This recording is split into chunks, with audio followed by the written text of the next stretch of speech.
Hello guys, welcome to my channel. तो आज मैं आप लोगों को पढ़ाने वाला हूं प्रेजेंट इंडेफिनिट के निगेटिव सेंटेंस के बारे में। तो आइए बिना समय गंवाए इसको शुरू करते हैं और सीखते हैं। तो देखिएगा, लिखा हुआ है प्रेजेंट इंडेफिनिट टेंस, ठीक है ना। तो इसके बारे में मैंने आपको पढ़ा रखा है। आज देखिए हम इसके निगेटिव सेंटेंस को पढ़ेंगे। अभी तक हमने अफर्मेटिव को पढ़ा, अब निगेटिव के को पढ़ेंगे और इसके बाद से हम इंट्रोगेटिव को पढ़ेंगे। तो देखिएगा, निगेटिव में क्या आता है? नहीं आता है, नहीं।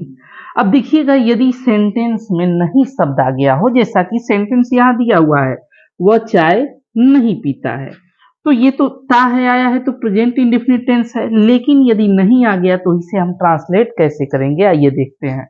लिखा है यदि सिंगुलर सब्जेक्ट नहीं आ गया, और यदि सिंगुलर सब्जेक्ट है यानी कि सब्जेक्ट क्या है, सिंगुलर है, तो हम उसके साथ नहीं की इंग्लिश डज नॉट लगाएंगे। क्या लगाएंगे? Does not. और इसको शॉर्टकट में डजंट कहते हैं। और यदि सब्जेक्ट प्लूरल हो तो हम उसके साथ डू नॉट लगाएंगे और इसको शॉर्टकट में डोंट कहते हैं। तो आइए सेंटेंस को बनाते हैं, और ये जो है कि इसका स्ट्रक्चर है, इसी के अकॉर्डिंग हमको ट्रांसलेट करना है। तो देखिएगा, लिखा हुआ है वह चाय नहीं पीता है। तो सबसे पहले हम लिखेंगे सब्जेक्ट। सब्जेक्ट क्या है? ही। और ही के बाद क्या रहेगा? ही क्या है? सिंगुलर है, तो हम नहीं की इंग्लिश डज नॉट लगाएंगे, ही डज नॉट। ठीक है।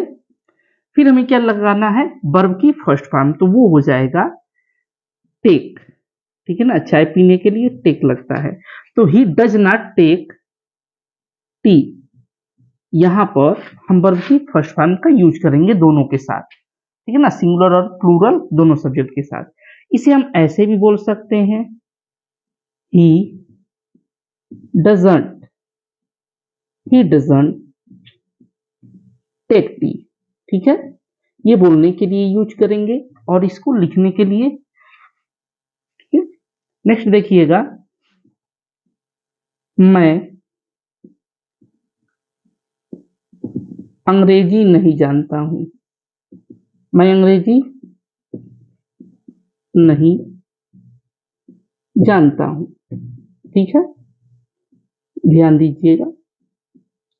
तो हम इसे कैसे ट्रांसलेट करेंगे, आइए देखते हैं। सबसे पहले हम देखेंगे नहीं आ गया है और ये प्रेजेंट इंडेफिनिट टेंस है, तो हम सबसे पहले देखेंगे सब्जेक्ट क्या है। तो सब्जेक्ट है प्लूरल, तो सब्जेक्ट हो गया। अब हम इसके साथ लगाएंगे डू नॉट, क्योंकि सब्जेक्ट प्लूरल है, तो do not, I do not. उसके पास क्या है? वर्ब की फर्स्ट फॉर्म। कौन सा करे हुआ है? जानने का, तो जानने की इंग्लिश होती है नो, तो I do not know.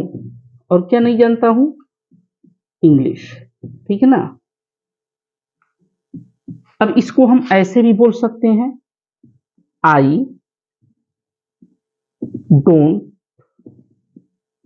No English. ठीक है ना। तो ये बोलने के लिए बहुत ही बेटर रहता है और लिखने के लिए ये ऊपर वाला बेटर रहता है, आई डोंट नो इंग्लिश। ठीक है ना। नेक्स्ट देखिएगा, नेक्स्ट है वह खाना नहीं पकाती है। वह खाना नहीं पकाती है। ठीक है। अब हम इसे कैसे ट्रांसलेट करेंगे? सबसे पहले हम देखेंगे यहाँ क्या आ गया, वह खाना नहीं पकाती है। तो यहाँ पे हम देखेंगे कि ये सब्जेक्ट क्या है, सिंगुलर है, तो हम डज नॉट लगाएंगे, तो हो जाएगा शी। लेडीज की बात हो रही है, तो she does not, she does not. और पकाने की इंग्लिश हो जाएगी cook food, she does not cook food. ठीक है। नेक्स्ट देखिएगा, नेक्स्ट है, नेक्स्ट क्या बना दे, हम लोग, हम लोग किसी को, ठीक है ना, किसी को गाली नहीं देते हैं। देखिएगा, हम लोग किसी को गाली नहीं देते हैं, तो हम इसे कैसे बनाएंगे? तो सेंटेंस कितना भी बड़ा हो, बहुत ही इजीली बना सकते हैं। ठीक है ना। हमको सबसे पहले पहचानना होगा सब्जेक्ट क्या है, वर्ब क्या है और ऑब्जेक्ट क्या है। इन सब चीजों को। तो लिखिएगा नहीं आ गया है तो सबसे पहले हम लिखेंगे सब्जेक्ट। सब्जेक्ट क्या है? तो हम लोग। तो हम लोगों की इंग्लिश हो जाएगी वी, और वी के साथ हम लगाएंगे do not, we do not.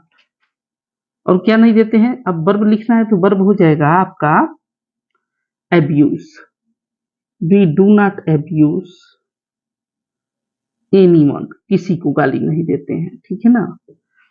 हम लोग किसी को गाली नहीं देते हैं। नेक्स्ट देखिएगा, नेक्स्ट क्या है? बच्चे झूठ नहीं बोलते हैं, बच्चे झूठ नहीं बोलते हैं। तो इसे हम कैसे ट्रांसलेट करेंगे? देखिएगा, ध्यान दीजिएगा। नई शब्द आ गया तो सबसे पहले हम देखेंगे सब्जेक्ट क्या है। तो सब्जेक्ट प्लूरल है, कई बच्चे हैं, तो हम सबसे पहले इसकी इंग्लिश लिखेंगे द चिल्ड्रेन, द चिल्ड्रेन, और इसके साथ हम डू नॉट लगाएंगे। The children do not tell a lie, means होता है झूठ बोलना। बच्चे झूठ नहीं बोलते हैं, ठीक है ना। एक और देख लीजिएगा, एक और,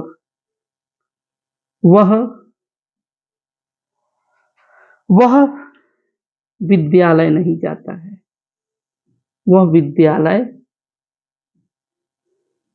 नहीं जाता है।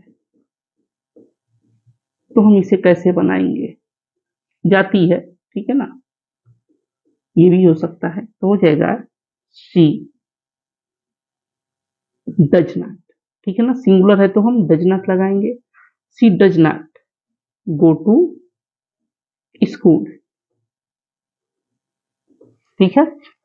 तो आई होप ये आपको बहुत ही अच्छा लगा होगा वीडियो, और आपको समझ में भी आया होगा। तो इसका एक स्क्रीनशॉट ले लें नोट्स बनाने के लिए, ठीक है।